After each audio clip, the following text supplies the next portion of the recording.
உலகின் அனைத்து நாடுகளிலிருந்தும் இறக்குமதி செய்யப்படும் இரும்பு மற்றும் அலுமினியத்திற்கு கூடுதலாக 25% வரை வரி விதிக்கப்படும் என்று அமெரிக்க அதிபர் அறிவித்துள்ளார். பிரான்சில் நடைபெறும் செயற்கை நுண்ணறிவு நடவடிக்கை சார்ந்த சர்வதேச மாநாட்டுக்கு பிரான்ஸ் பிரதமர் இமானுவேல் மேக்ரனும் பிரதமர் மோடியும் தலைமை வகிக்கின்றனர். அமெரிக்காவிலிருந்து வெளியாகும் சர்வதேச இதழில் வெளியான உலகின் தலைசிறந்த கல்லூரிகள் பட்டியலில் 60வது இடத்துக்கு சென்னை மருத்துவக் கல்லூரி தேர்வாகியுள்ளது.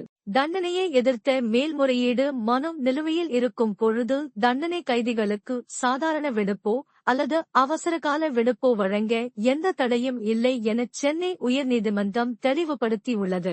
பெங்களூர் எலகங்கா விமானப்படை தளத்தில் 15வது இந்திய விமான தொழில் கண்காட்சி தொடங்கியது. முதல் முறையாக நமது நாட்டின் பாதுகாப்பு தளவாடங்களின் ஏற்றுமதி 21,000 கோடியாக உயர்ந்துள்ளது.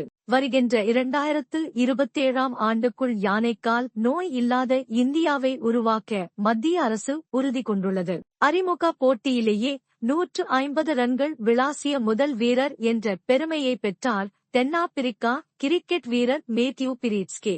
நெதர்லாந்தில் நடைபெற்ற ராட்டர்டாம் ஓபன் டென்னிஸ் போட்டியில் ஸ்பெயினை சேர்ந்த கார்லோஸ் அல்கராஸ் சாம்பியன் பட்டம் வென்றார். 38வது தேசிய விளையாட்டுப் போட்டிகளில் ஆடவர் ரிலே ஓட்ட பந்தயத்தில் தமிழ்நாடு அணிக்கு தங்கப் பதக்கம் கிடைத்தது. இந்த ஆண்டுக்கான ஜெர்மனியின் மியூனிக் பாதுகாப்பு மாநாடு வெள்ளிக்கிழமை முதல் ஞாயிற்றுக்கிழமை வரை 3 நாட்களுக்கு நடைபெற உள்ளது. அமெரிக்காவில் நடைபெற்ற டல்லாஸ் ஓபன் டென்னிஸ் போட்டியில் கனடாவின் ஷாபோவலோவ் வெற்றி பெற்றார். மேலும் இதுபோன்ற செய்திகளுக்கு எங்களின் இன்ஸ்டாகிராம் பக்கத்தை பின்தொடரவும். நன்றி.